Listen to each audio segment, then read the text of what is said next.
Alright guys, what's up? This is the third time I'm doing this video, but I guess the third time's a charm. I just want to talk about something that happened at school today. Um, they were doing pictures for school advertising, for the website probably, and stuff they're sending out, and I was asked to be in it. Um, and I had just got to school, so I said, it'll let me eat lunch, and then I'll maybe go up there. And the place said, great, because we need more people of color to be in the pictures. Now, the truth is, there are not a lot of people of color that goes to my school. It's a small school, yes, but I mean, there aren't a lot of us. And so for me, that gave me a red flag. I decided not to go and be in the pictures because I am not going to aid in anyone's false feeling of diversity. Our school prides himself on being a diverse institution. And in my opinion, it really isn't. But that's just one man's opinion. Um, but I think part of my anger was because it brought me back to undergrad. I went to a predominantly white school. My freshman year, I was the only person of color in my dorm. That was not fun. I was the only black person in the majority of my classes. In fact, I think I only had one class where I was in a class with another person of color.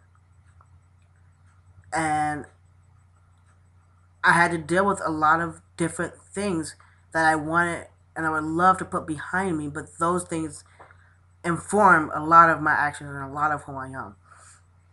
Um, and I've had to learn to deal with it, and I've dealt with it, I believe, pretty well. And I guess today I was agitated about that because in undergrad, I went to a conservative college. I went to a Southern Baptist conservative college. I expected that. I mean, if I see someone, I expected it. I mean, you see people walking around with Confederate flags on the back of their shirts, and that was their heritage.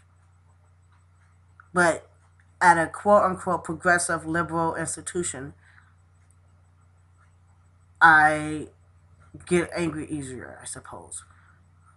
Especially when well meaning white liberals who claim to be anti racist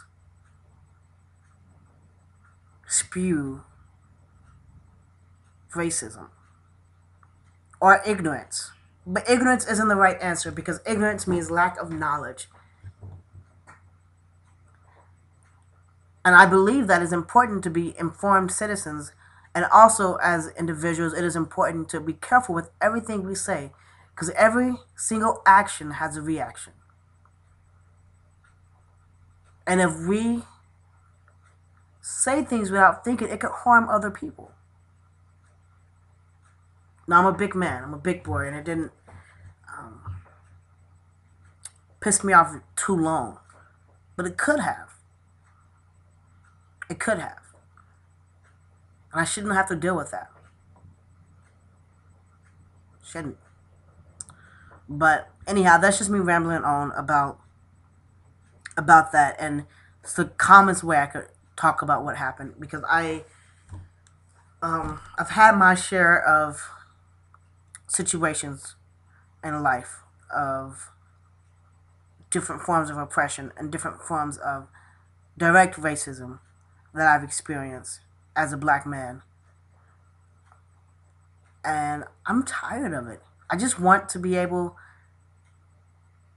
to be me, to be an individual, to go to school, for someone to say something stupid or I say something about race and everyone not to look at me. I want to be able to, for someone to say, just be honest with me. And it's okay to say, yeah, we need more people of color. And then say, I hate to say it, but it's true. No, if you said it, you probably don't hate to say it. If you say it, own up to it. It's just like when people say, I don't mean to be racist, but I don't mean to be homophobic, but I don't mean to be transphobic, but if you need to say but, that's the amount of time you should think about it and say, oh, well, maybe I shouldn't say what I'm about to say. Maybe I should learn to just keep my mouth shut. But majority of people don't know how to do that. Or just do not realize the implications of what they're saying.